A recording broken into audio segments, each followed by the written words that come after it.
কুসুমের যাত্রাপথে বিঘ্ন ঘটিয়ে এবার জোর করে কুসুমকে বাস থেকে নামতে বাধ্য করলো ইন্দ্রাণী গাঙ্গুলি। ইন্দ্রাণী গাঙ্গুলি বলতে থাকে যে আমি আর কোনো রকম কোনো কিছু অশান্তি চাই না। এখন আমাদের মূলত প্রাধান্য যেই কাজটা করা উচিত সেটা হলো কুসুমকে যে কোনো মূল্যে খুঁজে বের করতে হবে। আর এই সবকিছুতে আমাদের সহযোগিতা করবে দেবলীনা।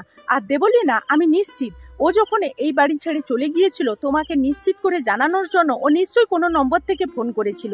ও কোন নম্বর থেকে ফোন করেছিল সেটাতে আবার তুমি কল ব্যাক করো। আর তুমি যদি যোগাযোগ করতে না চাও তাহলে তুমি আমাদেরকে বলো। আর দেবলীনা কুসুমের খোঁজ তো তোমাকে যে করে হোক এনে দিতে হবে। জয়িতা বলতে থাকে বেবি এই মুহূর্তে ইন্দ্রাণী যেটা করতে বলছে আমার মনে হয় তোমার সেটা করা উচিত, কারণ ইন্দ্রাণীর মাথা এখন গরম হয়ে আছে। এর থেকে যদি তুমি বেশি বাড়াবাড়ি করার চেষ্টা করো তাহলে হয়তোবা ইন্দ্রাণী বিয়েটা ভেঙে দিতে পারে। এটা কোনো মতেই হতে দেওয়া যাবে না। অবশেষে আয়ুষ যখন দেবলীনার হাত থেকে মোবাইলটা কেড়ে নিয়ে কুসুমের সেই শেষবার ফোন করার নম্বর থেকে আবারও কল ব্যাক করে এবং দেবলীনাকে বলা হয় যে দেবলীনা তুমি কুসুমকে জিজ্ঞেস করো যে ও এই মুহূর্তে কোথায় আছে। তখনই দেবলীনা বলতে থাকে যে আমি এই কাজটা করতে পারবো না আয়ুষ। তখনই আয়ুষ বলতে থাকে ঠিক আছে মম তুমি বরং এই মুহূর্তে বিয়েটা ভেঙে দাও। তখনই বিয়ে ভাঙার কথা শুনে এই ভয়ে দেবলীনা কুসুমকে বলতে থাকে কুসুম তুমি ঠিক এই মুহূর্তে কোথায় আছো আমাকে একটু বলবে। সেই মুহূর্তে কুসুম বলতে থাকে দেবলীনা ম্যাডাম আমি বাস স্ট্যান্ডে আছি, কিছুক্ষণের মধ্যে আমি বাসে উঠে অনেক দূরে চলে যাব, আপনি শুধু আমার পেছন দিক দিয়ে আমার পরিবারের একটু খেয়াল রাখবে। আর তখনই আয়ুষ বলতে থাকে মা যত শীঘ্রই সম্ভব আমাদের ওই বাস স্ট্যান্ডে যেতে হবে, যদি অনেকটা দূরে চলে যায় তখন আর কুসুমকে ফিরিয়ে আনতে পারবো না। তখনই ইন্দ্রাণী বলতে থাকে শুধুমাত্র তুমি নয় আমরা সবাই মিলে যাব কুসুমের কাছে ক্ষমা চেয়ে কুসুমকে ফিরিয়ে আনতে। না তুমিও আমাদের সঙ্গে যাবে।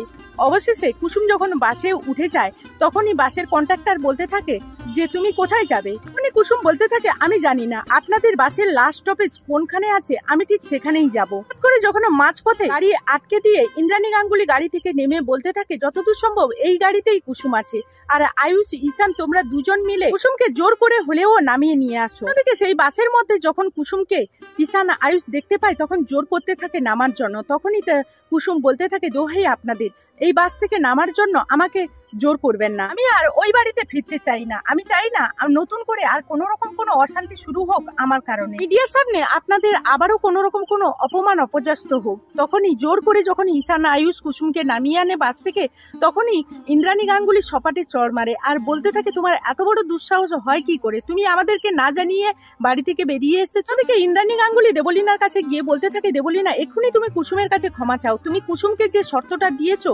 এখন নিজেই তুমি কুসুমকে বাড়ি ফিরিয়ে নিয়ে যাও, তুমি কুসুমকে বাড়ি ফিরিয়ে আসতে। তখনই দেবলীনা গিয়ে কুসুমের কাছে এক পর্যায়ে বাধ্য হয়ে বলতে থাকে যে কুসুম আই এম সরি, এখন বাড়ি ফিরে চলো। তো বন্ধুরা এই ছিল কুসুম ধারাবাহিকের নতুন আপডেট। আবারও নেক্সট আপডেট নিয়ে তোমাদের সামনে খুব তাড়াতাড়ি হাজির হয়ে যাব।